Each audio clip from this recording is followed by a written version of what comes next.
I'm Shannon. And I'm Holly, and this is a Girls Gone Curious podcast, where we talk about things that make us curious. So, grab your favorite drink, sit back, and relax, because your show is loading.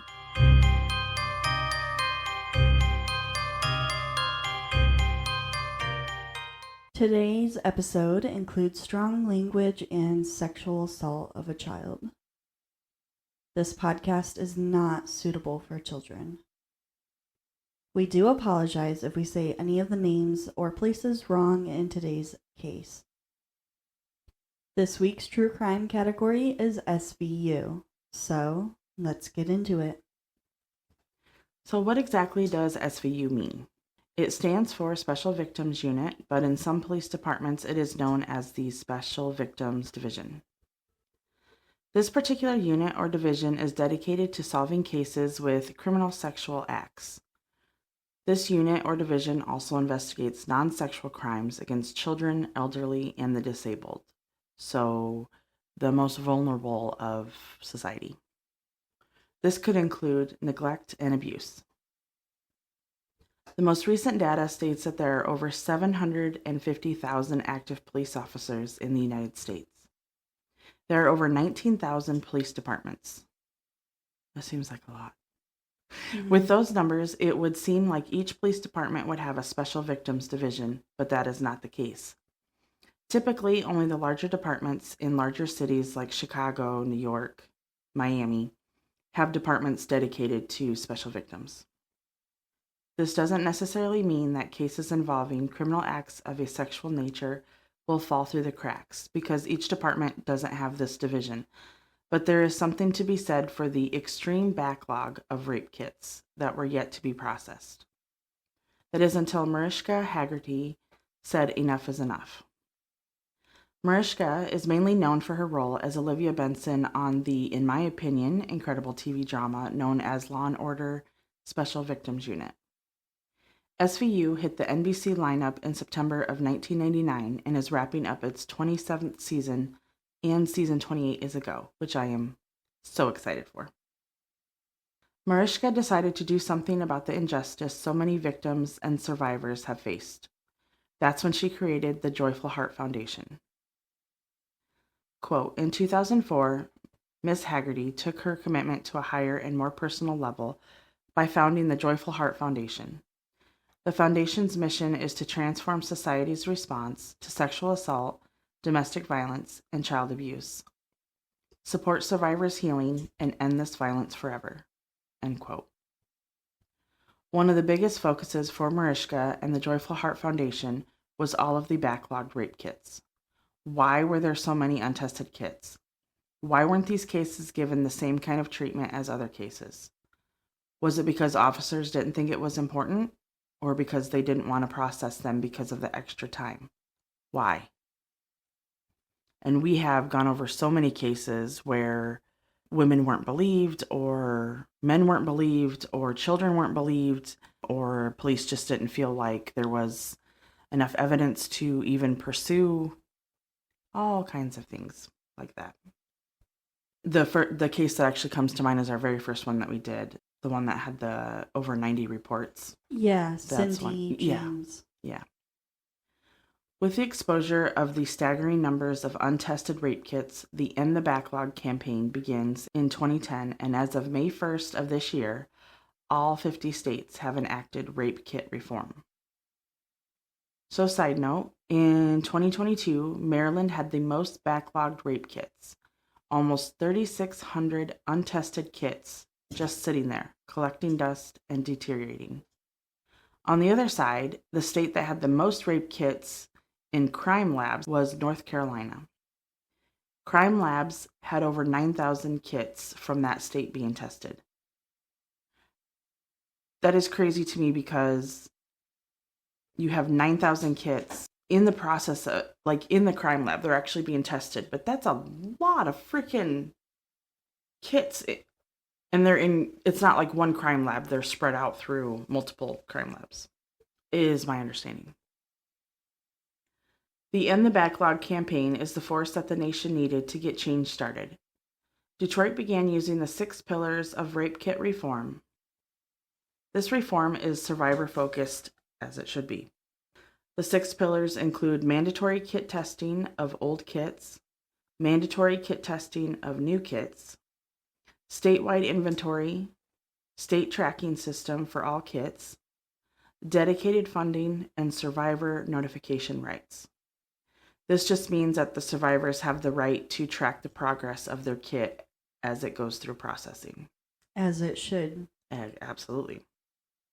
It's crazy that some of these rape kits probably didn't even get processed or still haven't been processed, and the survivor probably has passed. Yeah. I mean, just think about it. Like some of the kits that, you know, how they deteriorated over time. Yeah. And so, like, how many cases could have been solved? I mean, they didn't know what they know now, obviously. But in some instances, like where they cut out the blood sample that was on the rug and they preserved it and they were still able to pull. And that was from like the 80s. Like, yeah. So it was just, I know it was a different time, but even if just a little bit more care in the process itself could have went a long way for a lot of these. It could have solved a lot of cases and possibly prevented other cases from happening. Right, because if they catch the piece of shit, then... Yeah, because usually if a piece of shit rapes someone once, it's going to happen again. Right.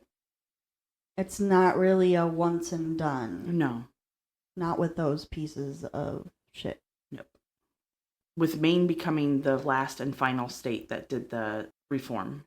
Mariska stated, quote, "Today marks a watershed moment, not only for the state of Maine, but for every survivor who has asked if their rape kit was forgotten, if their truth was abandoned on a shelf, if they have hope of finding justice.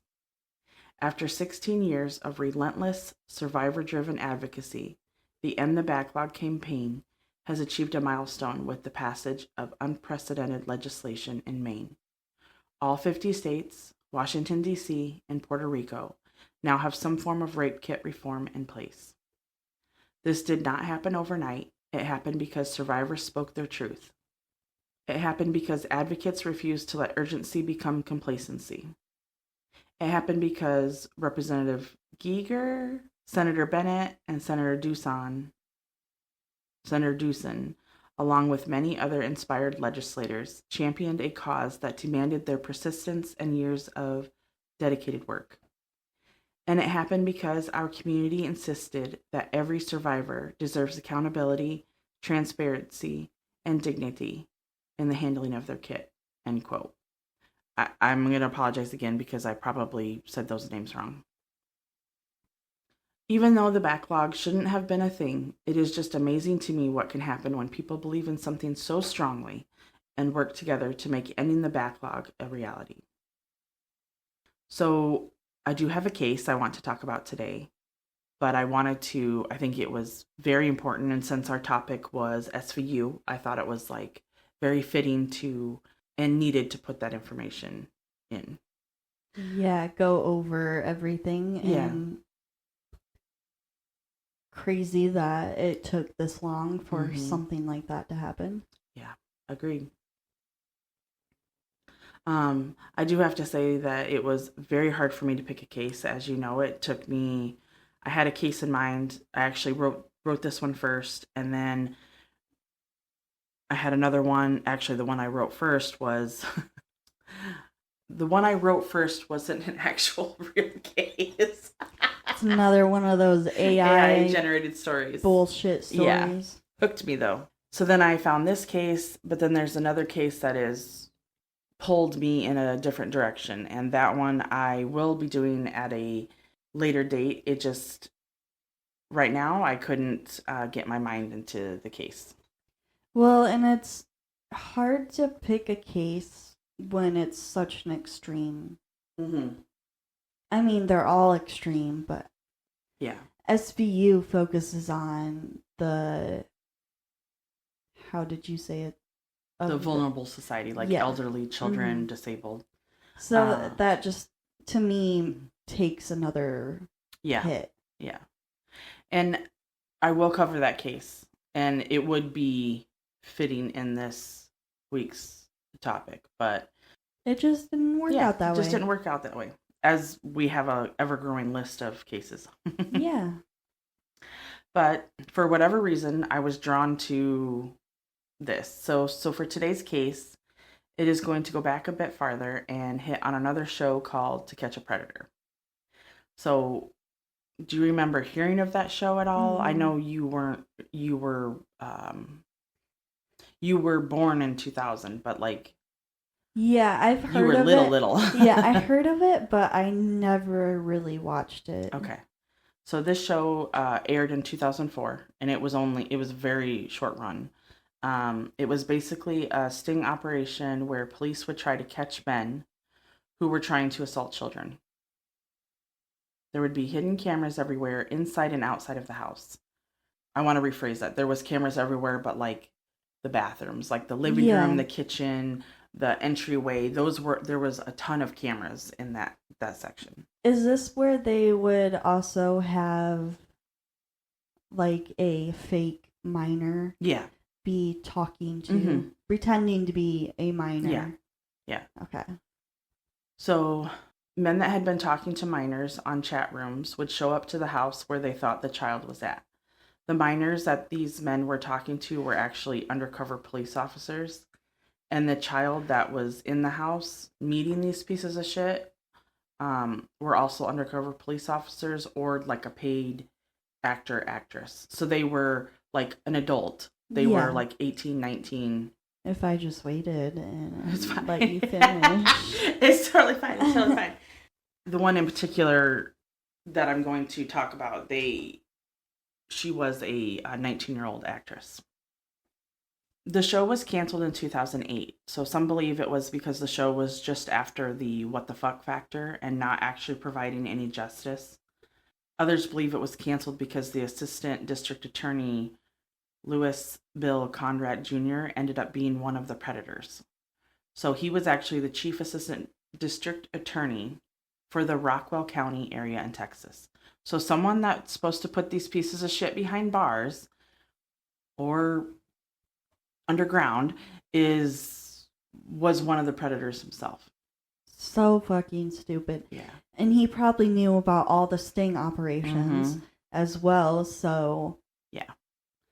He was 56 years old, and there isn't information on how long he had been a predator before being caught. Because he was... Yeah. So, of course, that information's not going to be available. And who says that he didn't actually commit any... Right. Like, other acts. Like, it didn't say... Like, I couldn't find information on, like, what they found on his computer. Like, if he had... Well, did he have... any other media, like DVDs or whatever. Did he have children? Yeah, I don't know. His sister is the one that sued. So I don't know if his wife was... I don't know if he was married and he... she was like, peace, I'm getting the fuck out of here. But he, like others on that show, were having conversations and exchanging pictures of a sexual nature with children. I believe they did say that he was talking to who he believed was a 13-year-old boy. And he was he was sending nudes to this child. Fucking disgusting. So he ended up taking his life on that day. Of course. The day that he was caught. So he was supposed to be one of the ones that went to the house. He did not go to the house, and the police ended up getting a warrant, a search warrant and an arrest warrant for the district attorney. They went to his house, and within the hour, they said he unalived himself that day. Of course. Which I did forget to put that in as part of the trigger warning, that there is also topics mentioning of suicide. And that is all the information I could find pertaining to that particular individual. But a side note for that, there is a documentary called Predators, and it is based on the TV show if you want to check it out. Most episodes of the show are still available today for viewing on pretty much any streaming platform. Yeah, it just seems like it's always a pattern with those types of a-holes that Mm-hmm. they end their life. Mm-hmm. They know it's wrong. They But they can't. But they continue to fucking do it. Yeah. Because they just don't give a shit. They don't give a shit that they're literally going to tear apart this little kid, that they're going to change this child's life forever. Yeah. They don't give a shit. They don't give a fuck. And I think they should be put feet first into a wood chipper, quite frankly, and I don't give a fuck. Yeah. So they do these things and then they get caught and then they don't have the fucking balls to take responsibility for what they were doing. Because they know it's fucking wrong and they know if they go to prison, most likely they're going to get some sort of some prison justice from other prisoners. Yeah.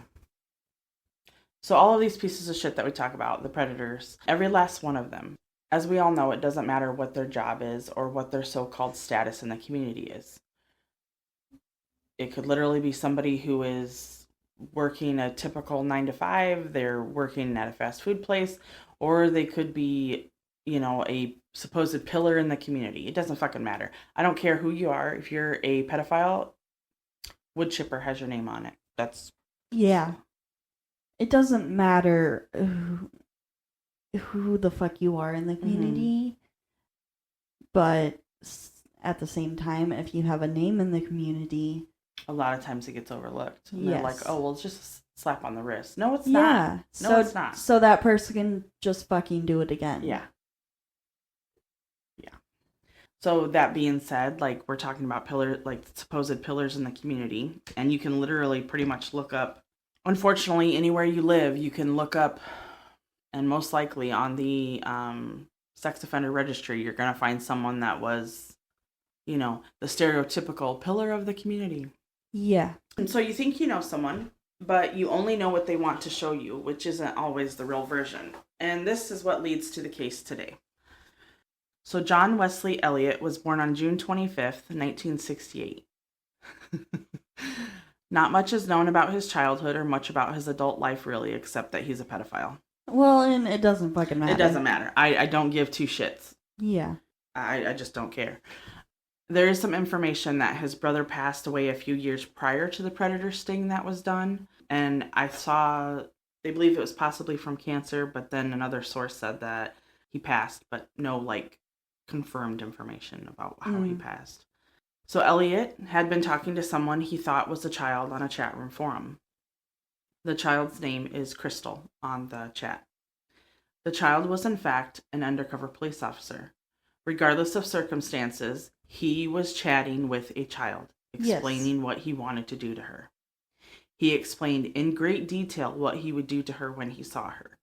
He also sent several images of him nude and several videos of him masturbating.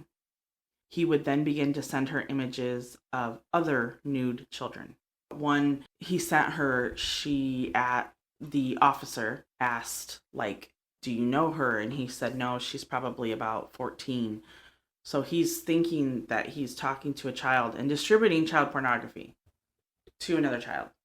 Yeah. So in October of 2007 is when this sting happened. So he'd been talking to Crystal for a month, maybe a little over a month. And he is excited because they make a plan to meet up. And she's like, my parents are going to be away. The whole thing. You can come over. Yeah. So the piece of shit heads to this house where the girl he has been talking to is supposedly living. The girl, who is in fact a paid actress, like I mentioned earlier, is 19 years old. But Elliot doesn't know that. He thinks she's a 13-year-old girl. He thinks he's getting ready to sexually assault a child. Fucking disgusting. He tells her he is nervous and never done anything like this. Bullshit. Yeah.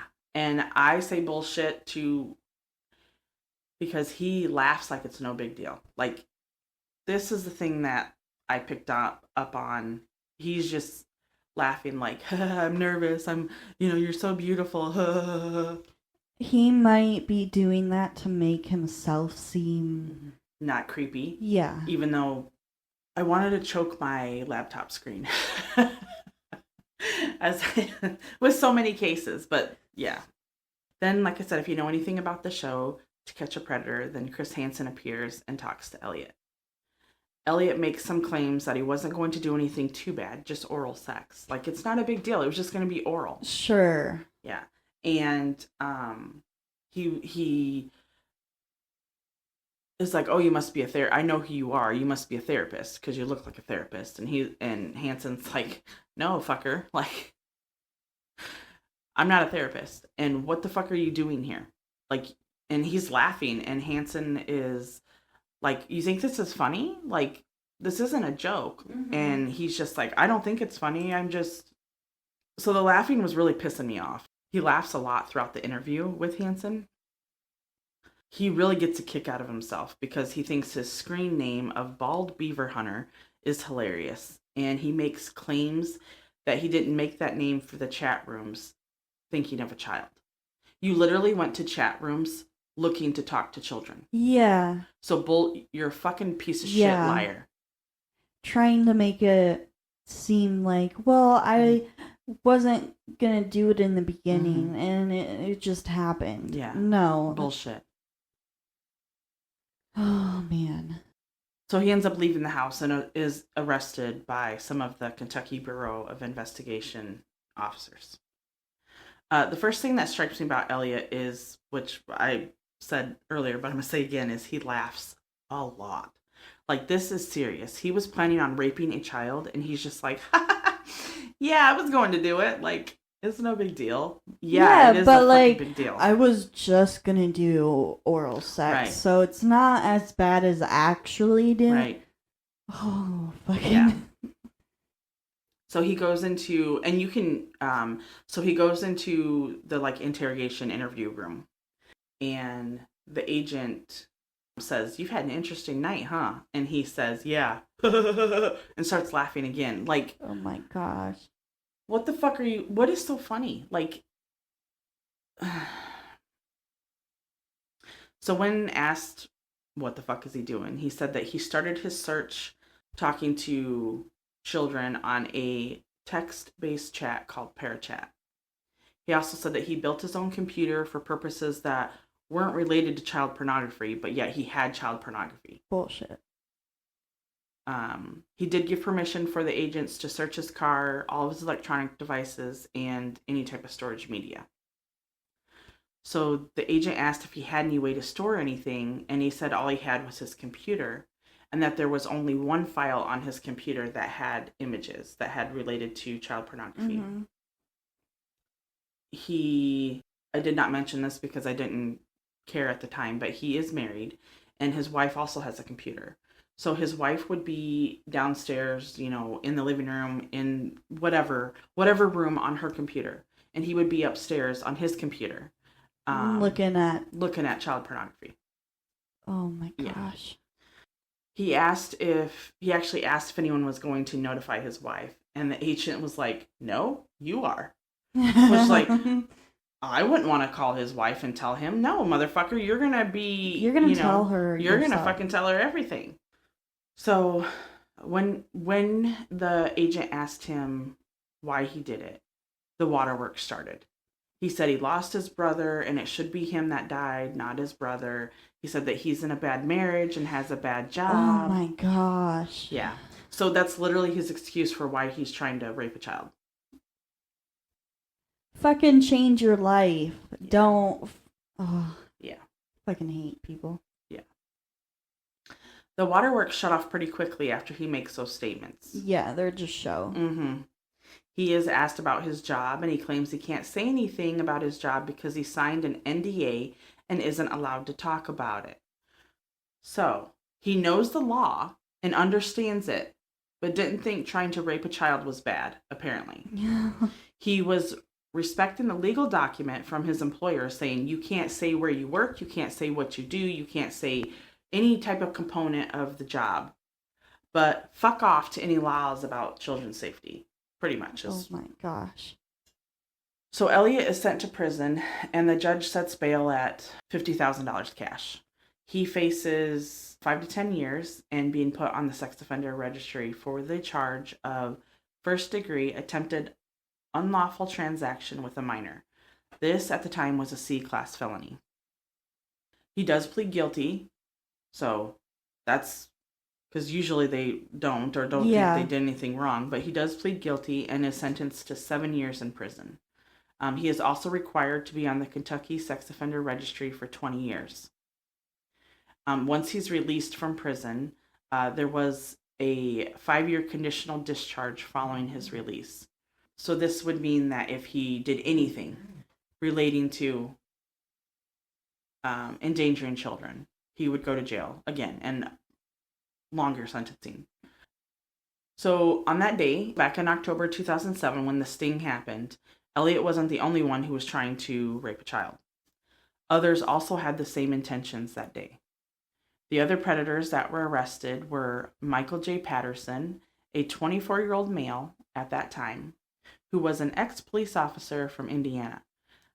Also, he's 24 years old and an ex-police officer. What the fuck happened there? But he drove over 350 miles to the home. Patterson was in possession of a loaded weapon as well. This reminds me of the case of the cop that had mental illness and was allowed a gun in Virginia, I think. Yeah. And then went to California. Yeah. Right? For to kidnap a girl. Yeah. And he killed her grandparents and mother. Mm-hmm. Yeah. That reminds me a lot of that. Mm-hmm. Jeremy T. West, a 27-year-old male at that time from Springfield, Tennessee. He was a Springfield, Tennessee city worker. So right off the bat, 2 of them are under 30 years old. Yeah, and both of them are what would be considered a stereotypical pillar of the community type. 2 that are supposed to, like, protect the community. Yeah. And they're using it. Mm-hmm. Yeah. Oh, man. Lorne Armstrong, a 37-year-old male at that time from Nashville, Tennessee. He was an equipment operator. James Fowler, a 34-year-old male at that time from Murfreesboro, Tennessee. He was a construction worker. Richard Watwood was a 41-year-old male at that time from Hermitage, Tennessee. He was a factory worker. And the last one that was arrested that day is Dustin McFetridge, a 26-year-old male from Kingsport, Tennessee. He was a DVD salesman and computer repairman. So let that sink in for a second. These pieces of shit traveled a distance, some hours, with the intent to rape a child. A child. Like, it just... Yeah. Kudos to the officers who didn't lose their shit and beat the ever-loving out of them. Because... That's one of the reasons why I couldn't do anything in this, because I wouldn't be able to control my emotions. Yeah. So I do have a lot of mentionings because it was a very short case. Yes. So obviously, what the fuck, he's a piece of shit, and so is everybody else that... Pretty much everyone else. Yeah. Yeah, that does this shit. I did watch the entire KBI interview with Elliott. It is on YouTube if anybody wants to check it out. There's a couple of glitches, and then of course they block out, like when he says his address, they obviously you can't hear anything in that instance. But the full, it's like over an hour or maybe 2 hours, something like that. So I noticed that when the officer is in there, he's very fidgety, crying, apologetic, this and that and the other, and laughing. Crying and laughing. When the officer isn't in there, he's very calm and just chilling. Like, arms on the table, which he can't really do anything about that because, he's handcuffed. But yeah. He just seems like his demeanor seems to change. He's just totally just chill. Like, okay, I'm just hanging out. Like, Yeah. Fucking. The only thing I can think is maybe he's acting the way he's acting because he thinks that he'll get like a lighter sentence or something if he like just says he did it and moves on. I don't fucking know. He does say quite a few times, I'm not trying to be difficult. I'm not trying to be difficult. And then when they are talking about his job, he's like, oh, I can't say that, even though he already said it. And he's like, oh, is there cameras in here? Is it recording? Like, he is full on panicking that there's cameras recording where he's working. But he doesn't give two fucks that he was about ready to assault a child. Like, he's more worried about his job. But the job that he claims is a bad job, that he doesn't like his job. But he's so worried about getting sued or whatever, getting fired, and it's like, well, now you don't have a job. So. Yeah. You're going to fucking prison, so it don't fucking matter. Yeah. Which, by the way, his sentence is way too light for my opinion. Yeah. I'm glad he got more than 5. I just wish he would have got 10. He did not mention this, but I did find that his wife did have a stillborn baby in 1993. So, my understanding is he doesn't have any children. Thankfully. Fuck. Yeah. He does say, too, because I didn't mention this earlier, but during the interview, he does tell the officer, like, because she asks him, like, how do you, like, around family? And he's like, oh, no, I've never, basically, like, I've never thought of I don't think of my family like that. Bullshit. Really, fucker? Yeah. Elliott didn't face federal charges like some of the others did because he did not cross state lines. So there was a couple that would get federal charges added to their federal crimes because they did cross state lines, especially the officer that traveled from Indiana. Like, what the fuck? Yeah. One of the crazy things is I couldn't find his wife's name, so I don't know if it was. I don't know if she divorced him. I don't know if she stayed with him. I don't know. Some sources said estranged wife. Some sources, there was a lot of different things, but yeah, I kind of just wanted to know how she was doing. Like, is she okay? Like, is she like? Was she able to, lack of better terms, move on? And but it did say that she passed away in 2012 while he was still in prison. Damn. I don't know the circumstances for her, like why she died and stuff. His father passed away in 2019, and it's believed that his mother is still alive. Elliott was released from prison and is living with his mother in Benton, Kentucky. That's a mistake. Yeah. And it is a nice home. Like, you can Google map that shit, and it's a nice home. Oh, man. What do you call it? Not what do you call it? Golf course drive or something like that. Like, you can look up the address. You can look up the Kentucky State Sex Offender Registry, and it gives you the exact address of where he's at. Unfortunately, his time on the registry looks like it will be up in 2027 or 2028 because it's the 20-year mark. Next year or the year after. Yeah. And he can probably just go straight back to... If he hasn't already. Yeah. Because he's out of prison. Anyone can look up predators on their state's sex offender registry. So, like, if you just Google, like, Florida State Sex Offender Registry or New Mexico State Sex Offender Registry, the website should pop up that you can click on because each one is going to be different. And you can find out who's on the sex offender registry. Where they are. It will list the crimes that they were charged with, their sentencing status, and whether or not they are compliant with their reporting. And it does show an image of the individual. That is something else I want to talk about. All of his mugshots, that motherfucker is smiling. Like, smirking, smiling, like he I don't know. I don't know why. Ugh. It's just like infuriating. Yeah. Because he's doing this disgusting, horrible thing, and he just seems like he's okay with it. Mm-hmm. It doesn't make fucking sense. I agreed. It just pisses me off. More. Yeah. To see that he's smiling in his fucking mugshot. Like, Yeah, I don't know why it just... It's just like he's not making a big deal out of it as much as it is an actual big deal. Right. Like, he claims that he has never done it. Never done it before, never touched a child, anything like that. I don't think he's just been caught yet. I don't think anyone has come forward yet. Yeah.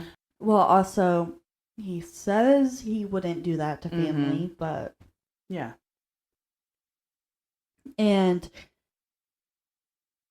it's hard for victims to come forward, especially if it's a family member that did it. Yeah. So... Sometimes it could be months before you find out and your parents drag it out of you. Not drag it out of you. Your parents notice a change, your teachers notice a change, and teachers call your parents, and then you sit in the car and tell your parents what happened. Yeah. Or it could be years, or it could never come out. Never say anything. I don't really have any questions or anything. The only thing I have is pertaining to the beginning of the case, or the episode, that it took someone who didn't even have a degree in law, an actress, for something to change. Yeah, it just blows me away that she didn't have any. At least I don't think she has any law. I don't think she does, actually. Now that I mean, I'm sure she's learned a lot from being in the show and all of that. She majored in theater at UCLA. Yeah, so someone who majored in theater is the one that changed. Yeah.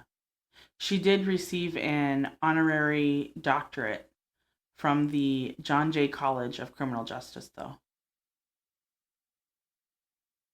But even still, that's crazy to me. It's the only thing I really had written down, because other than, like, all these people are pieces of shit. Yeah.